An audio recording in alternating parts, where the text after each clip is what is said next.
Hello, and welcome to another fully live Q&A episode of Hacking with Friends. My name is Kody Kinzie. Thank you for sticking with us. We're a little bit late today, but happy to go through all of your hacking-related questions, as well as talking about some of the interesting projects I've been working on in the cybersecurity and hacking world.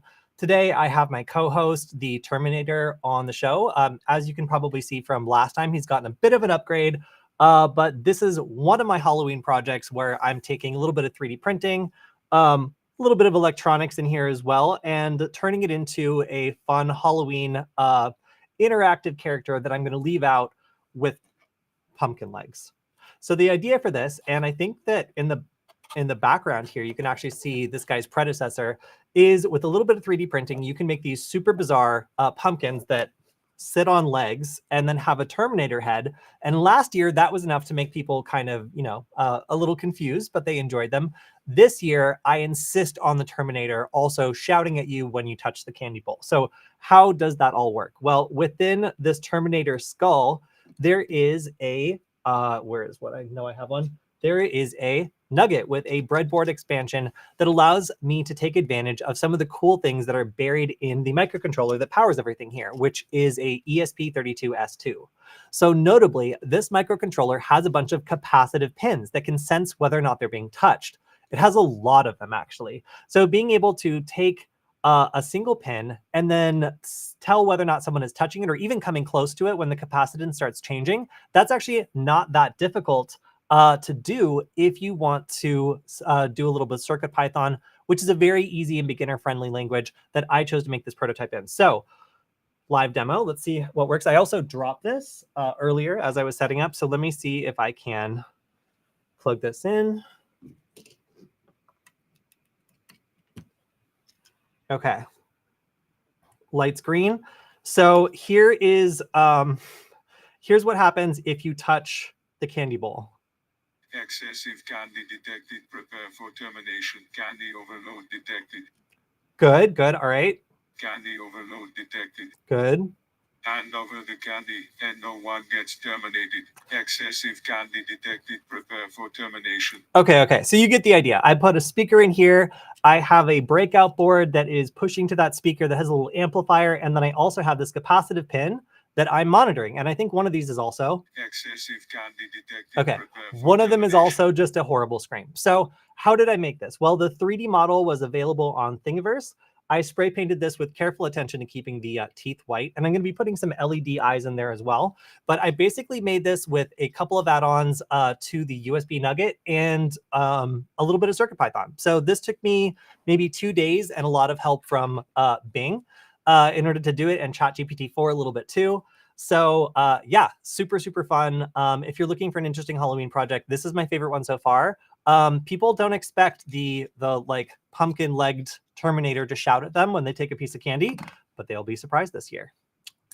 All right, so I've got a couple other projects that I want to talk about, but I'm also going to go through the chat. Hello, chat. I'm actually going to put you on the screen if you behave yourselves today. Let's see. So ransomware for Flipper, please. Why would you want to ransomware a Flipper? Admittedly, there's a bunch of ports that are out for the Flipper that could potentially, maybe when installed, like lock the device and like ask for like a password in order to get back in.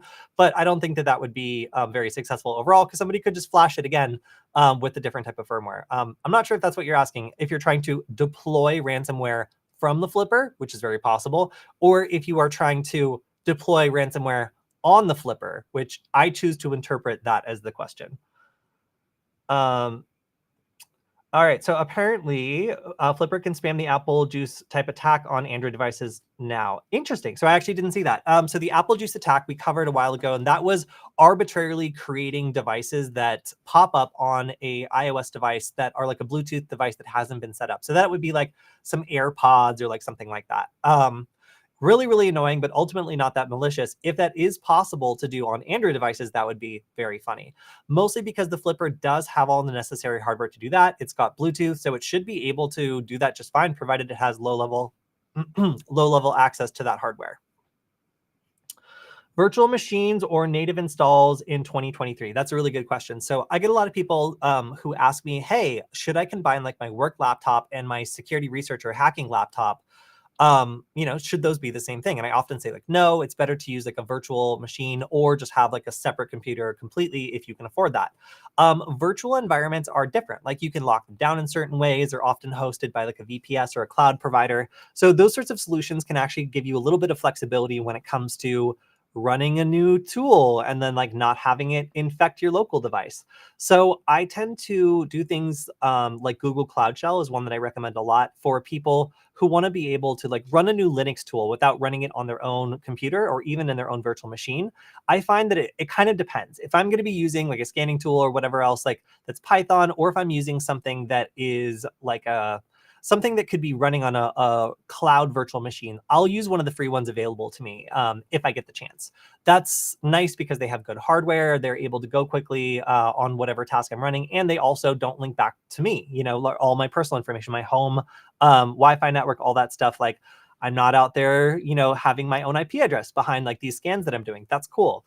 So I would say virtual machines and especially cloud virtualized services are a lot more useful than they used to be. Often you can get access to them for free, or you can use them to do basic stuff. But if I'm doing, for example, Wi-Fi hacking, I can't use a VPS for that. And I also don't like using a virtual machine on my own computer.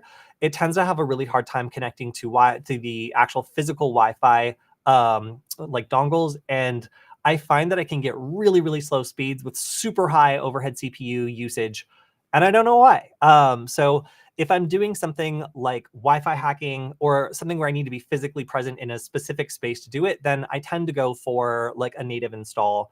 However, if I'm doing something like scanning or cracking or something that I can do with a Python script remotely, then I highly recommend VPS services. How many people use Qebs OS? Sorry, Cubes. Just making fun of some of my friends who use that. So we have a running joke in our group that most people who use Cubes like use it for like 2 weeks, and we let everyone who tells us that they use Cubes know that, and then usually we check in with them a couple weeks later and they no longer use it.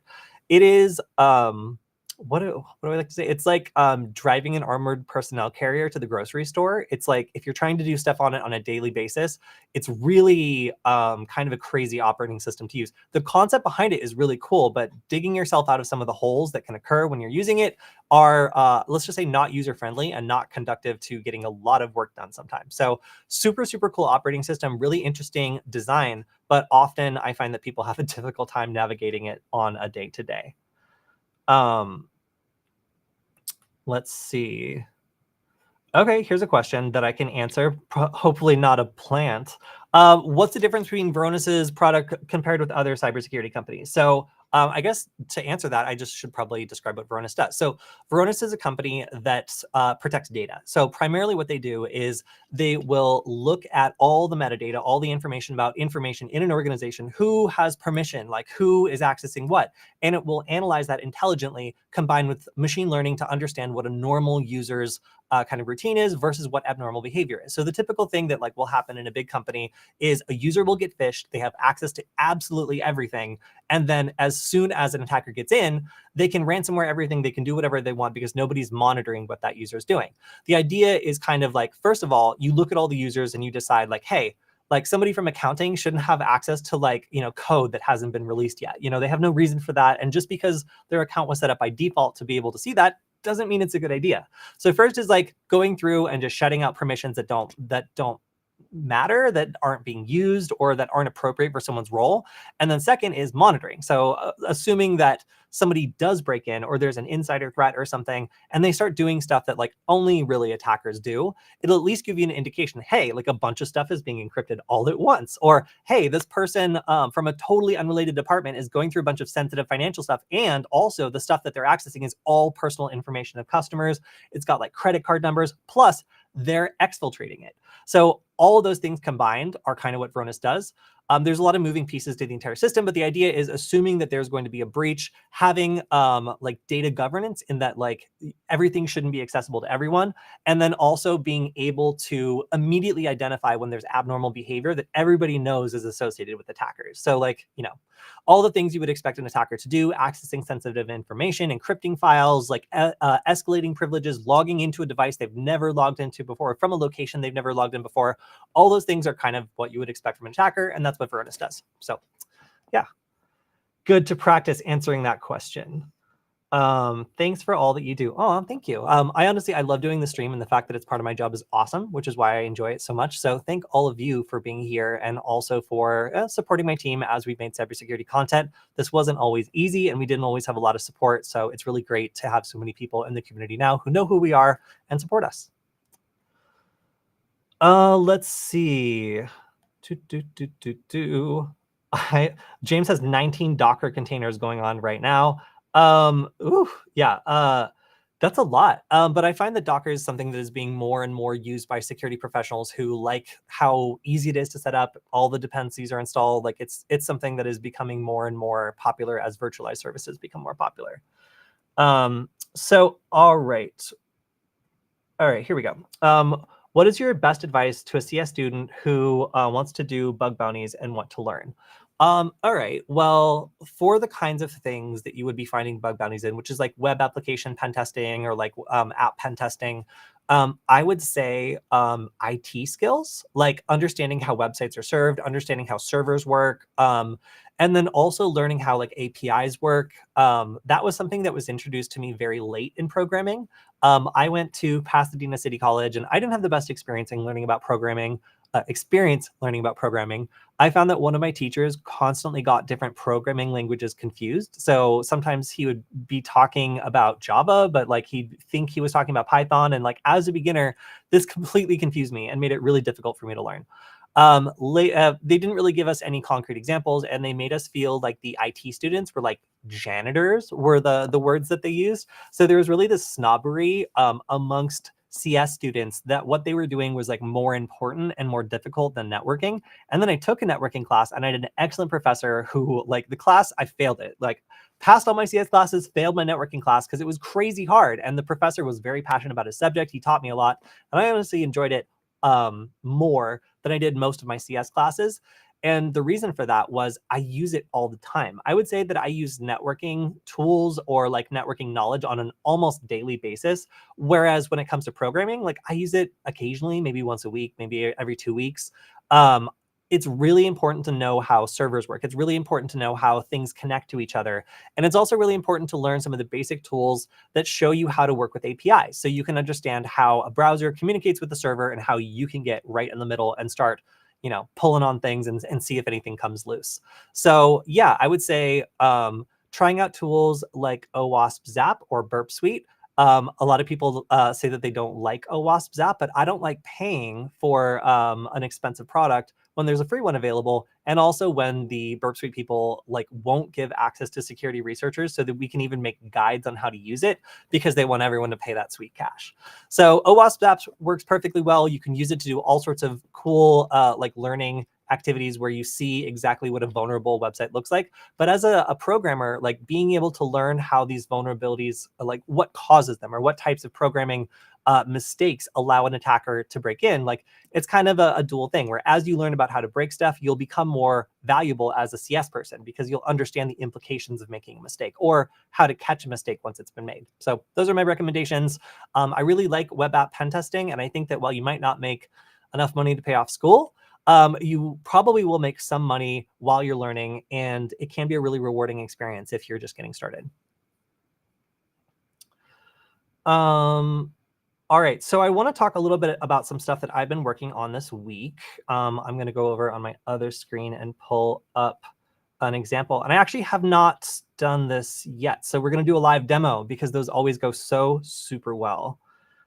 So I was talking on Mastodon, which now syndicates to Twitter for me. I was talking about how ChatGPT now is able to see. So it has a vision. You can send it a photo and you can ask it information about that photo. Now, I saw some escapes going around concerning the restriction put on people in these photos. So it doesn't allow you to discuss the people in the photos. It's like part of the prompt that it's been given. But it sounds as though you can actually tell it that the people are like in a painting or that they aren't real, and it will just happily ignore that instruction and then go on and talk about the people in the photo. So provided the people aren't real, it seems to be able to talk about fictional people or something like that. So some people have figured out how to get around some of the restrictions on this sort of thing already. So let's talk about open source intelligence. There's a whole there's a whole thing around being able to take a photo and reasonably guess where it was taken. And this can be clues in an investigation. It can be like a breadcrumb on someone's social media page or something like that. And often it's very important for people to be able to take a photo and get an educated guess on where it might be. And of course, there's all these accounts, even on like TikTok and stuff, showing people who are just super, super good at this and can take basically any photo and figure out exactly where it's from. So how good is ChatGPT at this? Well, ChatGPT 4 now has the ability to have these photos uploaded. And initially, I was a little suspicious. Like, for example, some of these photos contain metadata. So what's to say that it's not just reading the metadata and then like, coming up with an explanation for like how it figured it out? Honestly, I don't trust this thing. Like, it has lied to me before. AI often provides what it thinks is a reasonable answer without doing the actual reasoning behind it. And it's a little fishy. It's a little suspicious. So I went ahead and took some photos just off the internet. I would like screenshot them and upload them to make sure that there was no metadata associated with them, and it still had a really high accuracy when it came to figuring out where these photos were. So I did some earlier, and I think maybe I will show those off first. Just so that, if this doesn't work, I have some proof that this was in fact interesting. Let's go into some of the things that I have attempted with ChatGPT and how it worked. So one of the things was very straightforward. I uploaded a picture from the RSA conference in 2018, and I asked it a couple questions. First, I asked it to guess 10 different places where the picture might have been taken, ranked by most likely with a confidence score. And then I asked it to provide reasoning for each guess based on the details of the picture. So here's the picture. I took this because this fake protest actually got a company kicked out of the RSA conference. This like PR company thought they were being really tricky and smart and getting around the restrictions on doing marketing events within a mile of the conference without permission by staging a fake protest. And then they got caught, and then they immediately had their client kicked out of the conference. So I thought this was like a moment to record. But as you can see, it's not super clear where this is. Now, I know this is in San Francisco, but I mean, maybe you might be able to like make out a California license plate there or something. So it might like narrow down a little bit, but really there's not a ton of information here. And I also asked it again to guess when this was in a different response. So the response that it gave was it was 90% confident that this picture was taken in San Francisco. The architecture and the layout of the buildings, coupled with the signage, are indicative of American cities. The sign Central Computer is a store chain in California, further narrowing the location. Additionally, San Francisco has a distinctive architectural style, and the density of the city shown in the photo aligns with this. It also was 5% confident that it might be Los Angeles. And it said that it could be part of Los Angeles, given the signage in English language predominantly present. I guess maybe the density here is something that kind of gives it away, but that's kind of like a like ethereal property of this picture. Like, it's not, if you were just to describe the things in this photo, the density of the buildings, that's something that's a detail that somebody might hesitate to assign to a specific city, but it did a pretty good job, I have to say. I was pretty impressed by this. So let's move on to some other OSINT tasks.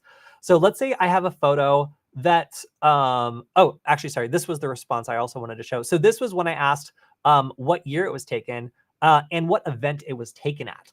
So I was like, all right, you're correct. This is in San Francisco. Now, can you guess what event this was taken at? And it guessed with 70% confidence the correct conference that I took this picture outside of. And it was within 1 year of when it's thought this would be. So it guessed 2019 to 2022. This was 2018. But it made a pretty good logical case for this being the RSA conference. I am kind of astounded by the fact that I could have it first guess with very high confidence the correct city, and then guess with very high confidence the conference that this was taken in. So was this metadata? Was this just really good computer vision that I haven't seen before? Like, I wasn't really sure. So I decided to give it something else. So I decided to try this picture of Los Angeles. So you can see we have the ocean here, and this is just me, doing some Wi-Fi stuff. It doesn't matter what I'm doing. Don't ask. So I gave it a new picture and I asked it to do the same thing. And it says that it's 60% confident that this is not only Los Angeles, California, but this is the Griffith Observatory. I was less than 1 mile away from the Griffith Observatory when I took this picture. That's crazy. The fact that this actually is able to locate a specific part of the city was pretty wild to me. And I even uploaded another image where it was a picture of me driving and outside is blurry. So I was able to look at the blurry outside of the car and also determine that the photo was taken in Los Angeles. Pretty crazy. I'm really impressed. So then I decided to give it a photo that was indoors. Like, what if you can't actually see the outdoors? What would that do? So I asked it the same question, and it wasn't able to narrow down the specific geolocation. That's no surprise. There's no real details here for exactly where it is, but it was able to guess that this was a college laboratory. This is the maker space. That was correct. And then it was also a tech camp. It was a cyber camp. So this was also correct. So these two details it managed to pull together about the situation actually were correct. It was in fact a cyber camp that was held at a college laboratory. So pretty impressive. Even if it doesn't know exactly where it is, it does know the context of the image with a fair amount of specificity. So let's go ahead and try it out live. So this was a picture of the Missoula College. This is a college that has several cybersecurity programs in Missoula, Montana, that I went and did a guest presentation at. And I took a picture of it in the snowy weather. So let's see if it's able to figure it out. Based on the details, and this is a little bit of like prompt engineering, just trying to make sure that it puts enough energy into this guess, because otherwise it'll just rattle something off without really like thinking about it too much. Of this photo, guess 10 specific locations ranked by your confidence that this picture could have been taken. Explain the reasoning behind each decision.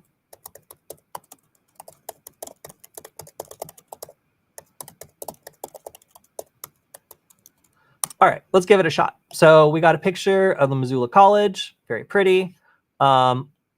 It's like, again, this is a live demo, so I'm sure it will either refuse or come up with something crazy just to make me look bad, because AI has done this to me. Yeah, look at that. Rocky Mountains, Colorado, not so good this time. So it's got 10 guesses to try to narrow this in. Let's see if it manages to get this. Again, this is a pretty vague photo. It's just like a building like in front of some mountains. Everything's snowy. And it's not really clear if this is like a river or if it's just tundra. So yeah, it's not doing so good, this one. Although I will say it has identified Montana as one of the suspects, although this is not the Bitterroot Range. All right, so finally on the stream, I managed to stump it. I'm actually pleased about this. So I spent hours messing with this yesterday, and I found that it tends to be pretty good. Honestly, I was able to get it most of the time to zero in pretty well. Yeah, and as it's saying, without specific landmarks, it's pretty challenging to accurately identify the building. It could be an institutional building, a research facility, or even a hotel, but without further context, precise. All right, so we got kind of sort of close here. But I encourage anybody that has ChatGPT 4, like the subscription, should be able to upload photos here and try to see whether or not they can identify it. And that's something I just think is so cool. I might try to take one other one that's maybe a little bit more identifiable. Let me see if I can find one. Ones that seem to have just like a lot of snow and nothing else have not been very successful. Let's see. And if anybody else has attempted to do this, please let me know what your results have been. I'm very curious to see if other people have had success with this. So, all right, I'm going to go ahead and try another one. And I'm going to give it the same prompt. And I promise I will look back at the chat in a second. Sorry, every time I'm doing a live demo, I'm white knuckling it a little bit, just hoping. All right. And also, thank you, James, in the chat, answering questions I don't have a chance to get to yet. All right, so this is a picture of Santa Monica, California, if you want to get specific. It's towards the beach and it's blurry. So the reason I picked this picture also is it's blurry. It makes it so it's more difficult to get details. And I'd like to give this a little bit of a challenge to see if it's able to, look through that blur and not be able to rely on writing in the photo. So, all right, first guess is San Francisco, California. It is wrong. And it didn't give me a confidence score, which is something I need to improve about my prompt. So the fact that it has a bicycle lane almost ruled this out as Los Angeles. I think that that was the general thought here. But second up is Los Angeles. And then fourth is Santa Monica, California. This is reminiscent of the city's downtown and promenade areas, especially with the string lights. That's actually 100% correct. This is the promenade right here, and this is downtown Santa Monica. So fourth try, it got it right. Obviously, this isn't great for geoguessing. If you need to get it right. But I would say that it's still generally pretty accurate. It's able to do some good reasoning on photos that's well beyond what previous image processing was really able to do. So yeah, man, I'm really blown away by this. It's cool how we've gone from a very short time from like, oh, like AI is going to be able to do some like basic like fishing maybe, all the way to like I can identify a lot of the time where a photo might have been taken just based on some clues. So yeah, the GeoGuessr game I think has gotten a little bit easier now. I've been doing this like all day. I really think that figuring out the limits of this new image processing ability is super, super interesting and cool. And that AI is an emerging field that anyone who's a hacker should be kind of interested in and wanting to poke around a bit. I'm going to give it one more. I want a confidence score.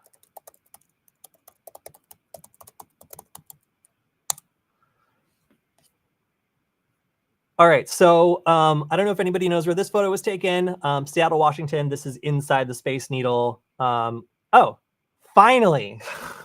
All right, sorry. I was just going to keep doing... Oh, wait, the screen's off. So I was going to keep doing this until I got one right. But this is a picture of the inside of the Space Needle.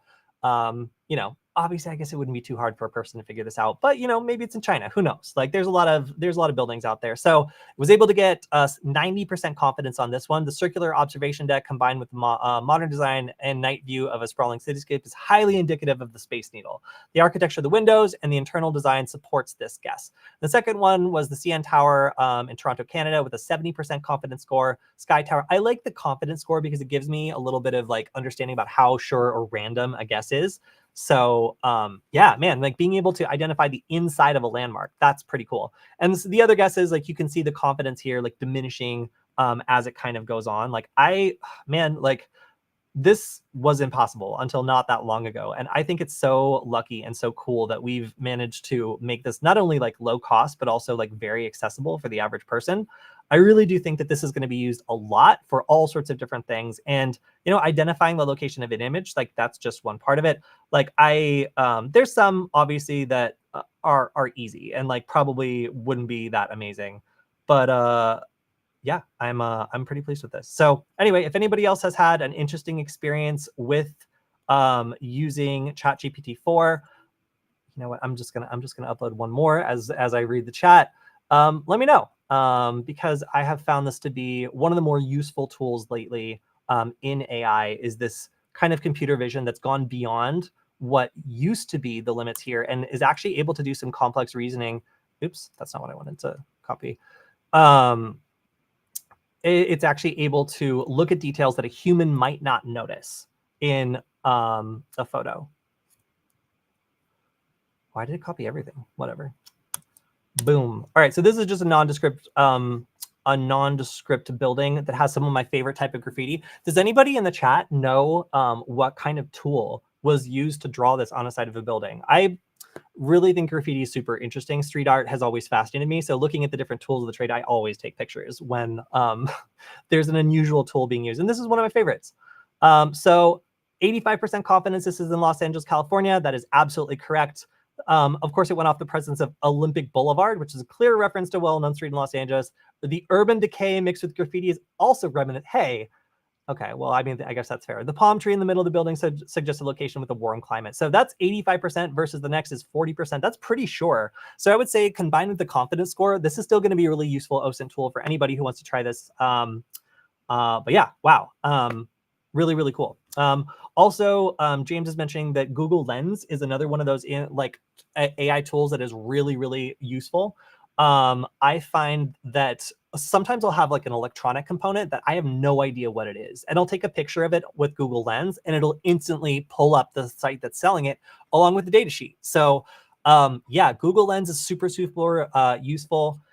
And then AI computer generated OCR is super useful for hacking purposes. I've already been using some of the plugins with ChatGPT. So let me talk about my AI plugins and the kind of stuff that I think is cool. So on my ChatGPT, I have for plugins, it's gonna let me see them. I guess not. One of the plugins it has is like talk to PDF or something like that. Ask your PDF.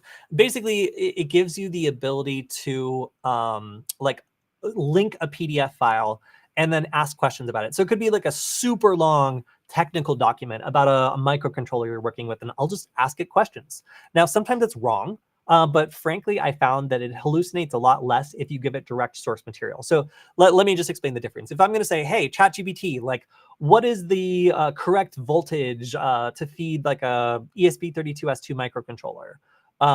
It might not have access to that data because it has a training cutoff at a certain time, and that microcontroller was probably created after it. So the documentation is not available, and it's not able to search on the internet. So it's just going to give me like a random answer. Like it sometimes will even make stuff up. Sometimes it says it doesn't know. Sometimes it'll insert data it thinks is real, but it'll hallucinate in these sorts of circumstances. Giving it a PDF, even like a very long one to read through and do optical character recognition and like be able to figure out like what it's saying, that's really cool. It means that it has source material that it shouldn't need to hallucinate now or like fill in data that it doesn't have. I still wouldn't trust it for some things, and I would always verify and double check it. But I find I can have almost a conversational sort of relationship with a PDF manual where I'm like, hey, PDF, like so within you, like, how would I do this or how would I do that? And then it cites the different parts of the manual, explains them to me in plain English. It's really cool. I had a dentist appointment today, and I literally used that to take the manual for like the tooth scan, the 3D tooth scanner, feed it into ChatGPT, and then ask it to explain it to me as though I was a high schooler. And I was able to then like explain to the dental assistant like how all the technology behind how it actually does the imaging and stuff. One of the cooler applications of this whole thing. Yeah, so James also says, if you could give it a date that the photo was taken, that could possibly help. One thing that I found is it was not, I'd only tried this a little bit, but it was not super accurate when it came to figuring out the time or the date that a photo was taken. It was able to get the year most of the time by context clues, but it would also be off by like 2 or 3 years sometimes. So I wouldn't say it's like phenomenally accurate, but for assessing a time period, I would say it's able to use context clues better than the average human to determine like the time range when a photo could have been taken. So that I thought was pretty cool. I wonder how well it can extract text and other data from an image. That's such a great question. So I uploaded a picture with hand. So one thing that I saw discussed about this was it's able to look at a picture and then like imagine different scenarios or look for specific things that, again, a human might miss. So I tried to get it all paranoid, right? I was just like, all right, look at this photo. Is anything sinister? Is anything unsettling? Is anything wrong? Could anything bad happen as a result of what's in this photo? And of course, the AI, like, it's a pattern match and like looking thing. So it's like, oh yes, like this could be a problem or that could be a problem, and it's all pie in the sky. Like it's not anything like that real, but it does indicate that if you did have a photo where something was wrong or there was something off, it might be able to spot that. So I tried a couple different things with this. One of them is I uploaded a photo with handwriting on it, and it was a bottle, and on the side of it, it was like a laundry detergent bottle, but scrawled on top, it said used cooking oil. And I asked it the question, is anything wrong here? Is there anything that could go wrong? And it was just like, no, everything looks fine. Scrawled on the top is, and then it wasn't able to read the handwriting properly. So it thought it said something else. So I was like, are you sure? And it was just like, yeah, no, everything's fine. And I was like, okay, do the words used cooking oil appear anywhere in this photo? It's like, yes, written on the top are some letters. I misidentified them earlier, but now that you've told me, I know that it says used cooking oil. I'm like, well, that's weird. Like, did it know that? Could I have just said anything? So there's still a lot of like strangeness when it comes to this, and when it comes to like what kinds of details it'll latch onto and what kinds of things it can't really understand. So another thing I tested this on was whether or not it's able to identify AI created images. So let's say I upload a picture of a person and it's an AI generated image. Like, would this new ChatGPT vision be able to determine the difference between the two? So like, would it be able to tell that an image was generated by like Bing, or would it think that it was real? Do you guys want to try it? Almost all of my images nowadays are AI generated, so I have a lot of them to pick from. Let's go ahead and pick this one maybe. All right, so I'm gonna upload this image, which you will all see in a second. And let's see if we can identify whether or not this image is real or AI generated.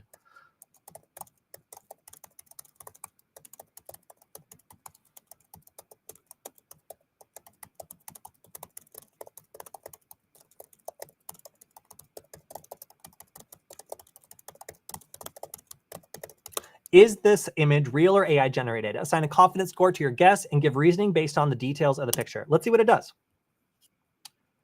A lot of live demos today. All right. This image appears to be AI generated or digitally altered. Confidence score 95%. A cat in natural settings don't wear military uniforms. Geez. Okay. Well, I guess that could have been a hint. The level of detail, especially in the fur and eyes, was while impressive, seems almost too perfect and paint-like, indicative of digital art.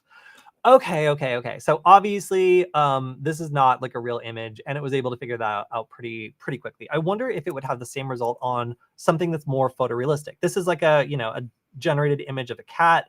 What if we do something a little different? So I'm gonna take another AI generated image. I think this one's really funny. And we're gonna ask it the same question, just because I want to see, is this capable of telling the difference between between like an AI generated image and not? Please don't paste the whole thing again. All right, cool.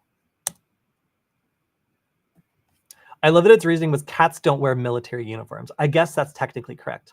All right, so this is a picture of a giant shaggy AI generated dog jumping on an AI generated grandma. It was based on a real image that I had Bing described to me, and then I had it also create an image based on the description. So this is like a game of telephone from a real image that was then generated to try to match that real image. So this thinks 90% that this is real. I'm starting to think that this confidence score is just made up. The texture of the dog's fur, shadows, and detail in the environment exhibit the randomness and irregularities of real-world photographs. The interaction between the person and the dog, including the manner in which the dog's fur interacts with the person, seems natural. The lighting and the details in the picture seem to have a natural depth of field perspective. This is not a real photo. There's a lot of reasons why this is not a real photo, but I would say this is maybe one of my better AI generated images here. It's probably a little bit more convincing than some of the other ones. I would say there's like a little Bing watermark also that like might indicate that this is not real. There's definitely details here that would like lead a reasonable person to think this might be AI generated. So, all right, that's gonna do it for my little demo on the new image, I guess, capabilities and understanding of ChatGPT 4. This is something that's a little deeper than any like image recognition system I've used before in terms of the reasoning it can do, but it's not perfect. It's pretty good at guessing the location of things. It's not that great at guessing the time it was taken. And it's pretty bad, honestly, at being able to guess whether or not an image was AI generated or not. So while it does have a lot of interesting applications, it's probably not going to be useful as something like, I don't know, like a fake image detector or something to really track down like a specific image to a particular time frame. So stop militarizing cats. I'm sorry, they do it themselves.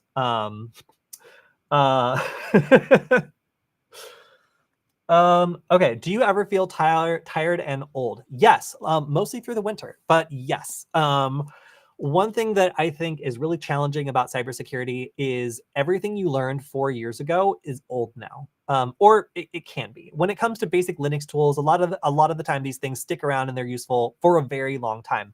But programming languages change, technology changes, and it can be a little bit frustrating to get started with new things, especially when you feel like an idiot and people make fun of you.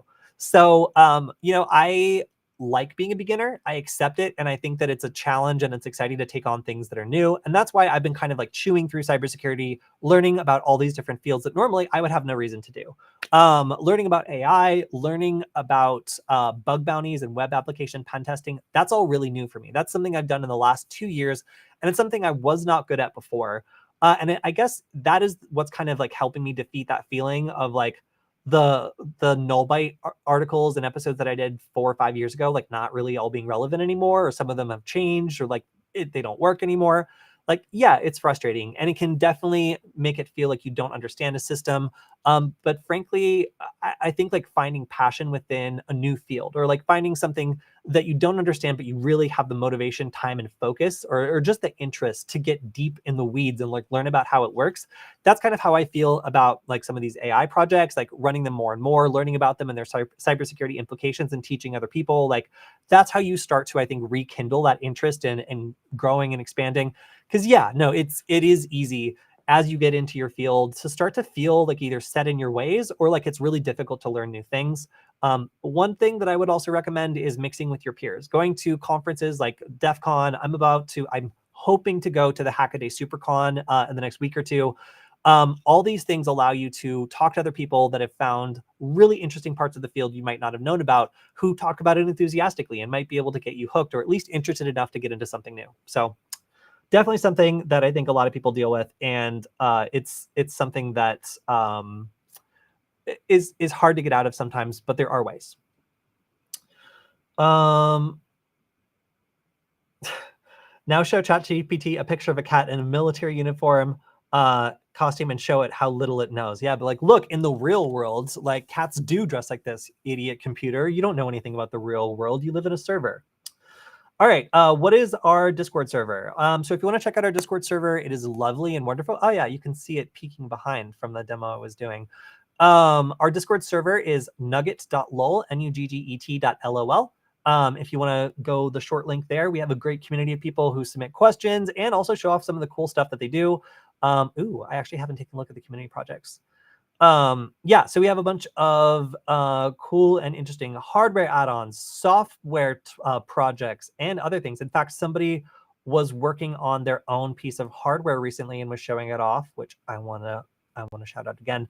This is was based on a tool that me and my friends made, but they made their own twist on it. So I originally thought that this was like a color LED screen, and I was just like, wow, that's crazy. But I think it's just like a different phosphor. So it's like the top is yellow and the bottom's blue, because it's like only 4 pins. So, and it's also the SSD 1306. That's not like, that's monochromatic. Anyway, but yeah, so this is a little, I would call it a microcontroller breakout. That it's like a breakout of a breakout. It's like you have the D1 Mini or the S2 Mini on the back. That is the microcontroller powering everything. And then you have breakout options like a screen and buttons here to make it more fun. Now, I will say that I made a version like this. This was one of our very, very first versions that we made that had buttons like this. And I found it to be extremely pokey on the back. Like the pins coming out kind of hurt my hand when I would hold this. But it does work, and it is super cool to see people taking their own design and making their own printed circuit boards based on some of the projects that I've put out in the last couple of years. So just our Discord community is really cool. It's awesome that they show off the stuff that they make, and that also they answer questions. So if you've got any questions that weren't answered on the stream, odds are one of the people in our chat could probably answer it for you in our chat. And if you want to make sure it gets answered on the show next time, just drop in the live chat or the live Q&A, and you can ask a question or just drop something you want us to talk about. Always happy to hear from everyone. And of course, we also have our YouTube channel. So you can follow that and make sure to comment there if you want us to answer your questions. All right, this is a long one. I'm going to take a breath and read it. I've been thinking about my own hacking script tool set. I've been wanting to common ESK and Metasploit.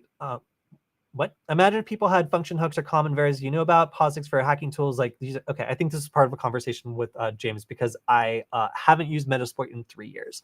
My focus is specifically on Wi-Fi hacking. So of course, there's probably going to be some people in the chat who can answer that. But if it has to do with microcontrollers, Wi-Fi, Linux, or a couple other things, I got you. But might not be able to help with Metasploit, because frankly, I just haven't used it in such a long time. Like I used to use Metasploit and Routersploit kind of interchangeably. The syntax is very, since I mostly go after like IoT and networking devices, that's kind of like my thing. But yeah, it's been a minute. It's been a minute since I used Metasploit. All right, so we've got a little bit of time left. Maybe I should just do an unhinged demo. How about that? So who knows what? Oh, also, if anybody in the chat did answer on that last question I had about what tool was used to paint on this wall. A fire extinguisher. Oh yeah, someone did. I did. I saw the fire extinguisher. Congratulations. I think that there you go. I think that one of the funniest things that you can paint with in the real world is a fire extinguisher. I just think it's like, I think it's very, very, very hard to do. So if I can read the lettering on the side of a building that someone has painted with a fire extinguisher, I know that they're a pro, because usually it just looks like just pure splatter. So if you ever see something like this, odds are it was probably done with a fire extinguisher, especially if the letters are like 10 feet high and just look crazy and there's a lot of dripping. That is a fire extinguisher. I actually should have asked ChatGPT if it could figure out what tool was used to paint this. That actually, maybe it'll be a good crime analyzer or investigator and not so good at any of these other things that we've already asked. All right. Cool. All right, here's a question. So again, I don't do a lot of bug bounty stuff, but I do a lot of the processes around bug bounties. So what methodology should I adopt as a beginner in bug hunting? So I would say having labs set up to practice, and then having like a relationship with like HackerOne or Bugcrowd or something like that to handle tricky disclosures for you is going to be the foundation of how you should conduct yourself as a bug bounty person. Being able to test out your skills in a controlled environment, I highly recommend like Portswigger Labs. They are free. You just sign up for an account and you can use OWASP Zap on them if you don't want to use Burp Suite. But you can learn and practice in these environments. They're perfectly allowable, and you won't be tempted to try things out on servers that you don't have permission to. And then when you actually get to work, you can have access to not only people's bug bounty programs they signed up for and have clear scopes around and get rewarded, or you can also, if you do find things in the wild, reach out to some of these partners to make sure that you don't get in trouble doing the disclosure. So often like Bugcrowd or HackerOne will help you handle the disclosure. And that is something that adds a lot of safety. Like if you want to make sure that the company doesn't freak out or threaten to sue you or call the cops or something, often these bug bounty companies are really good at making sure that they are well received when you find something that needs to get fixed. And what vulnerabilities do you go for first in bug hunting? I personally always look at authentication. Authentication for me is like the sexiest, most interesting like thing to poke around. And if authentication isn't vulnerable, then like I don't know a lot about SQL servers. I don't know a lot about our databases. I don't know a lot about some of these other things that like other people with different skill sets would probably have an easier time with. So I stick with what I know. Brute forcing, checking for authentication issues, and checking for small differences in the responses that give away clues that allow me to do brute forcing or like automate certain things. So focusing on automation and then authentication is what I personally do when looking at any service. But yeah, that's it for me. That's what I'm interested in.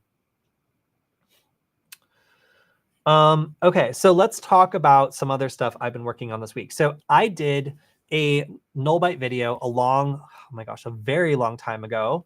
Let me see if it's still up. This was one of my favorite ever nullbyte. Yeah, okay, cool. It is here. Let's take a look. All right, so this was, how long ago did I do this? This one gets big. Okay, so I wrote this in 2017. And this was when I was very, very interested in radio technology and specifically something called broadcast signal intrusions. Does anybody know what a broadcast signal intrusion is? It's cool. It basically means you're taking over a radio station in a local area. Why? All right.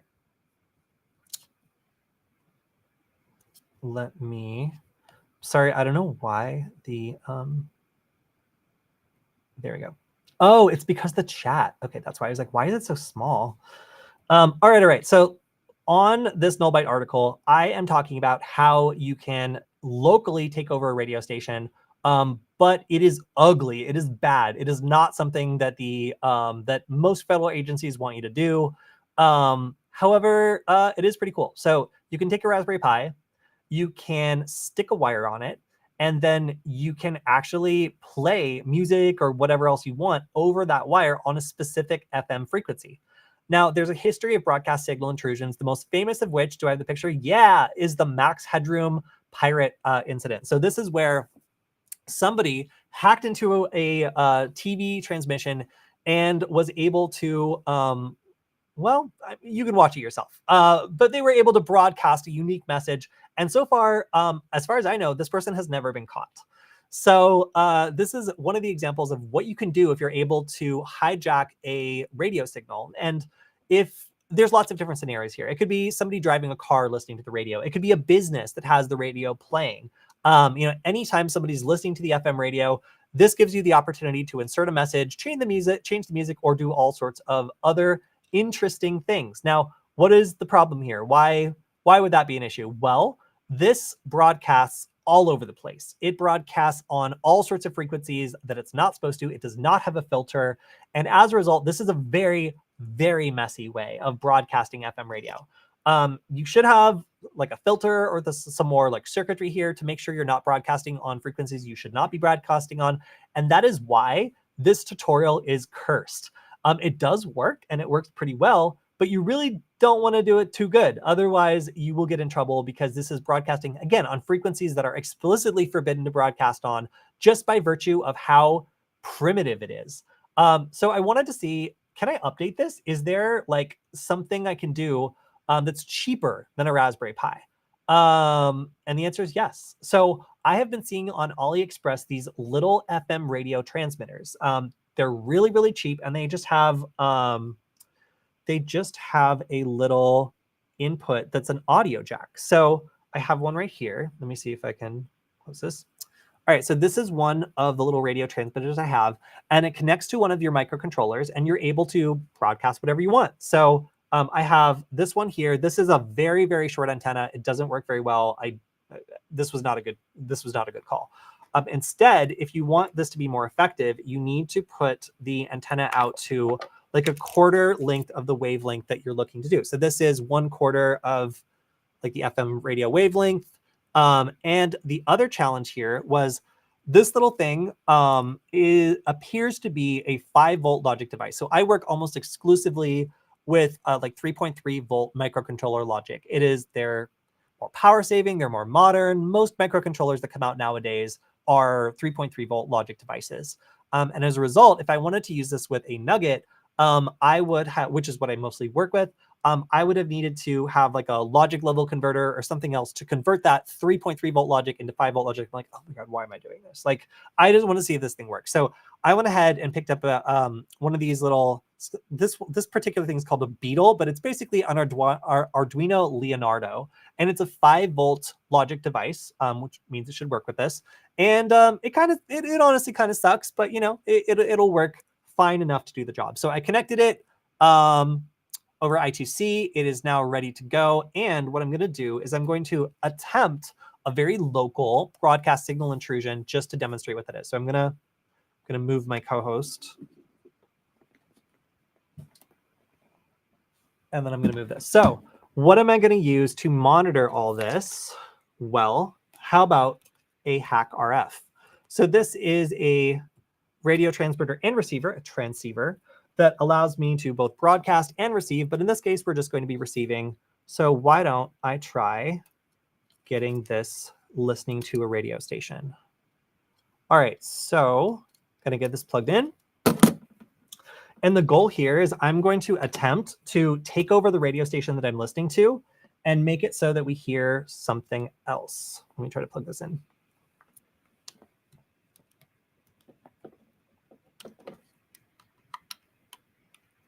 So one question is this legal? Well, if you think about having like driving in your car and having a radio transmitter that's like, like one of those bridges, so that if you have an old stereo, you can connect via Bluetooth and then it just plays whatever you're playing over radio. It doesn't really have the range to be disruptive. If you were to max this out and make it so that it has like the furthest possible range and you're disrupting like an entire city's, FM radio, you're going to get in trouble. This is not going to be like a local, like personal project anymore. So instead, I have a second computer involved in this demo now. Let's see. Okay, so let's go ahead and get this set up. So we have I'm going to use a SDR called Cubic SDR, which is cool and awesome, and I like it very much. Let me pull this up and turn the screen back up. Okay, so we've got this software-defined radio. I'm going to... Actually, I think I might need to restart it, but I guess we'll see. I unplugged it, so it might hate that. But yeah, Cubic SDR. If you're looking for a good software-defined radio program on macOS. All right, it's back, and it sees the HackRF one.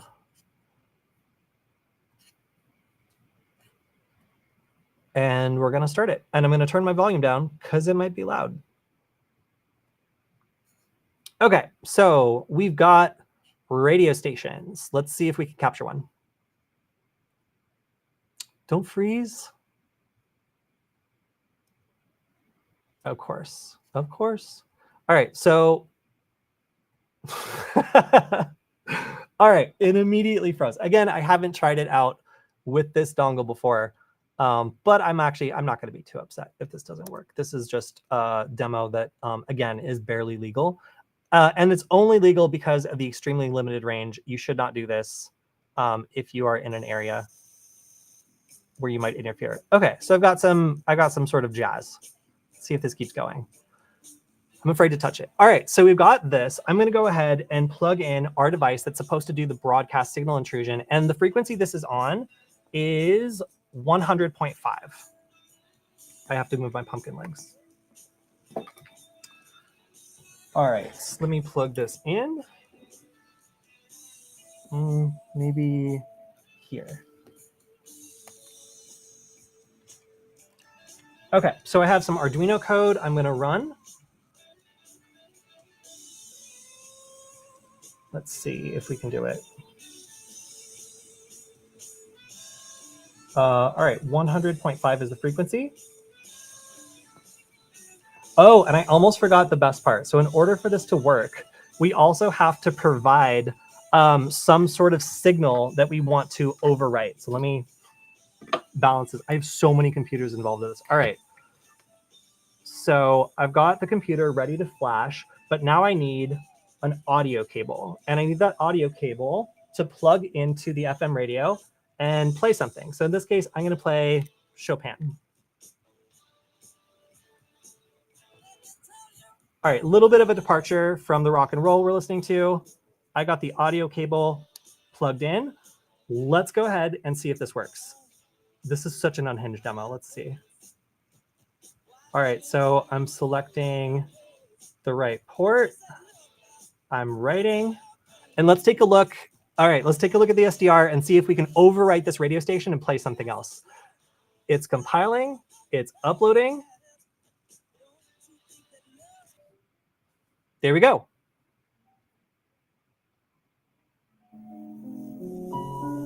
How nice.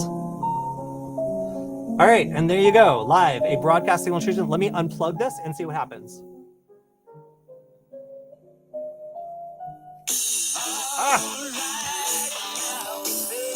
Okay, there we go. So I think you guys believe me now. So let me shut down Cubic SDR. There we go. All right, so what the heck did I just show you guys? This is probably, how much worth of equipment is this? This is like $2. This is like $1.80. So this is maybe $3-4 worth of equipment that will broadcast over any radio station within a local area, especially depending on how big of an antenna you give it, and play a message over. So previously, I think in this example that I did on Nullbyte, I played like a nuclear warning, like saying that there was a missile strike inbound. Oh yeah, here it is. Feature 51, Luke's gospel chapter 23. The text says, "Now, behold, there was a man named Joseph, a councilman." Yeah, so if you wanted to do that emergency disaster sound and play your own message over the airwaves, it's pretty convincing, and people tend to trust the source that they're listening to. So I would say that since I did this original article, like just playing around with some of this hardware and playing around with Arduino, you can now bring the cost of taking over a radio station in a local area down to like $5 or so. I'm super impressed by this. I think that the attack is very practical. It has a lot of applications.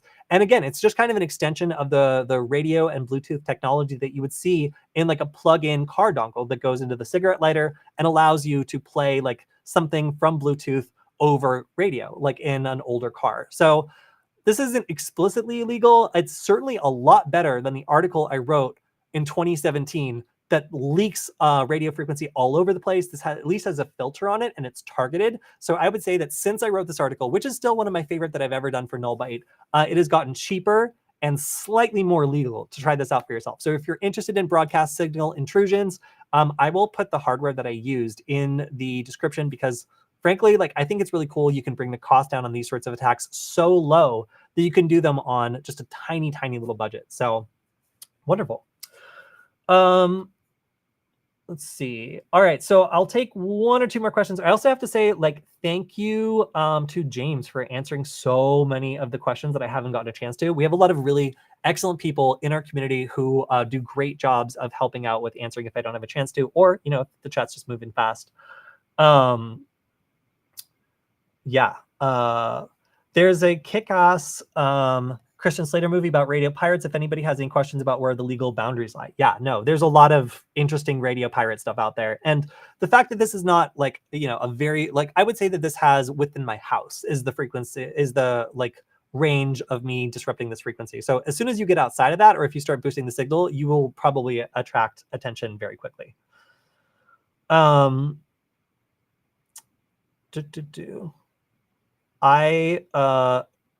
Yeah, a lot of people end up having something like an RTL SDR. So this hack RF1 is absolutely overkill for the demo that I just did.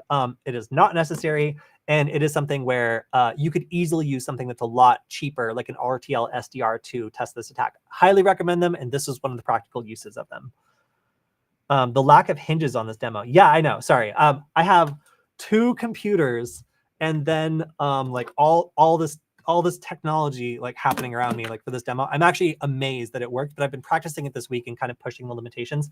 So the other thing that I've been working on this week is I've just been taking a bunch of like used like vape batteries. Like they have like disposable like vapes that are just accumulating around, and I've been ripping the batteries out of those, putting them into like a Bluetooth audio adapter, and then turning them into like little Bluetooth speakers just to like upcycle the batteries. The components for these have gotten really, really cheap. And frankly, like combining the Bluetooth transceiver that has an audio jack with this FM transmitter means that I can basically broadcast anything that I play over Bluetooth over FM radio, which kind of like just, again, creates that dongle that you put in your car. So a lot of really cool stuff for like signals intelligence, and also for just being able to disrupt certain sources or take over a data source. Next time you should go for CCTV or traffic signals. Interesting thought. So one of my other favorite episodes I did on Nullbyte was intercepting security camera images over Wi-Fi. So basically, like once you get the Wi-Fi password, or if it's an open network, being able to go into Wireshark and decode some of the transmissions to be able to pick out the images. Of course, it's like under some pretty like specific circumstances, like somebody accessing the camera over an insecure connection. But a lot of these cameras like broadcast over insecure connections, so it's not that outside the realm of possibilities. So I may take you up on that is my response. Traffic signals, I don't want to get arrested. We have some people in my team who are really interested in the whole traffic signal thing. I have no need for it. I have no use for it. It is very cool though. It is very interesting. What would you prefer, how to start learning API testing, and from where, like, you know, YouTube restrictions and guidelines? I don't understand the second question of that. Part of that question. What would you prefer, how to start learning API testing? I'm sorry, I don't understand your question. I will answer it when I understand a little bit better. Faking the emergency alert sound is more illegal, but pretty cool. So the problem about faking the emergency alert sound is that it actually triggers stuff. So there's some broadcast technology and other things that will actually respond to that noise that it plays at the beginning. So you should be very careful broadcasting that sound, because people have gotten in trouble for like accidentally triggering things automatically or just panicking people in the past. So yeah. Oh, ChatGPT is in the chat. That's actually very alarming. You should go back to your box. How real world is the stuff you learn on sites like Try Hack Me and Hack the Box? I would say that just like looking through, for example, in our news segment on Friday, like the most common misconfigurations that like the NSA and like CISA are talking about, it's basic stuff. It's authentication. It's other stuff that I see it's stuff like, the password is default, or like there's some like bug in the logic that lets you see when you get a right password versus a wrong password, or a correct username, so you can start narrowing down accounts to log into. Like there's all sorts of ways that developers fail to design a product to be secure or design a service to be secure. And learning what those vulnerabilities look like in a real life application or like a real running server, like that's the best practice you're going to be able to get. It's much more engaging than like a lab environment. I would say it's generally pretty real life when it comes to how to like spot, identify, and attack, or then go on and remediate something and make sure it's fixed. Having these sorts of labs that give you a real world target to poke at that behaves the way a real target would, it's some of the better training that you're going to get.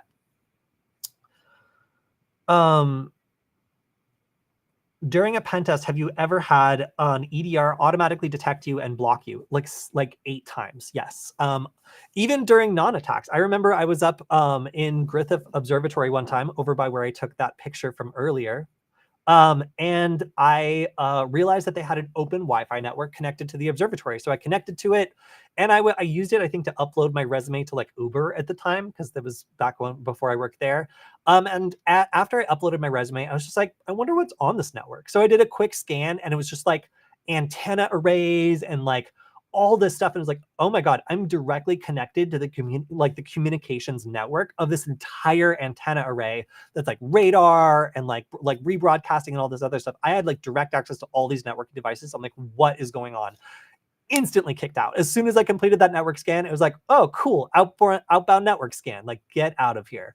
So I was immediately kicked off that network, but that's just one of the examples of ways I've been kicked out. That was not a pen test, by the way. That was just me connecting to an open Wi-Fi network I found while on top of a mountain. But there's plenty of times when I've been on a more official assignment and something has detected me and blocked me. Again, like there are some things you can do on a network that are extremely loud, and there's other things that are really difficult to detect. And if you're a beginner, you're not going to know the difference. And back when I was a beginner, I got detected by EDR, I'm sure, a lot. Is the stream on a schedule or is it random times? It is on a schedule, but I'm in charge. So that means both. So today we were a little bit late because I had a dental appointment. There's a massive snowstorm, and just that's it. But also sometimes we're a little bit late because we have guests on and stuff. So this stream happens usually at 1 o'clock Mountain Time, but sometimes at 2, usually not anything outside of those 2 periods. So you can set your clock for 1 o'clock, but you might find that we're running on hacker time, which means 1 hour late. Okay, I am done for today. All right, we're 20 minutes over, but frankly, you guys had a lot of great questions, and I really enjoyed answering them. If you want to support the stream, there's a really easy way you can do that. Our sponsor is Veronis, who I explained what they do earlier. And if you want to let them know that you appreciate the stream and you want to keep it going, you can go to, I'm gonna go back to the screen. You can go to Veronis.com /KODY, Kody, that's me. That's who I am. Hello. And check out some of the other great free resources that Veronis has to offer. They do check how many people go to this link. It's a free way you can support the show and let them know that you appreciate it. Yeah, and we'll get into more AI stuff on next week's stream. If you have any suggestions, any ideas, feel free to drop into our Discord community. I would love to hear what you guys think, what you would like covered. And of course, if you have any stories you want us to cover on the news stream, you can do so there. We'll be live again on Friday, where we are going to be talking about the news of the week. I believe Killian will be there, and I will either be in Los Angeles or about to fly there. So I'm going to be there for Halloween. I have a number of equally unhinged ideas for what my costume will be. Can't wait to show you guys. And I also am hoping to check out the Hackaday SuperCon. If you guys haven't seen it, it's a really awesome conference in Pasadena that I met a lot of my friends at. Frankly, it's really cool to be able to see what other makers and creators are working on. It's a little bit less cybersecurity focused, but I'm very much in the, well, as you can tell from all the hardware I'm surrounded by all the time, I'm very much in the hardware community. And in college, when I was a computer science major, I found that the electrical engineers were kind of more my speed. They like to set things on fire by accident and learn, and they were a little bit more hands-on than the computer science people. So yeah, I really identify with most people that go to the Hackaday SuperCon. Now that I think of it, I'm going to email my professor from back then and see if he's going. And yeah, hopefully I will see some of you guys there. It's in Pasadena, California next week. And I believe I'm going to be helping them solder together some badges over the next couple days. So, all right, everyone, it's been a pleasure answering questions. Again, you can check out the Discord server on nugget.lol, which I just typed in the chat. And we will see you all on Friday, where Killian and I go over the hacking news of the week. All right. See you next time, everyone. Goodbye.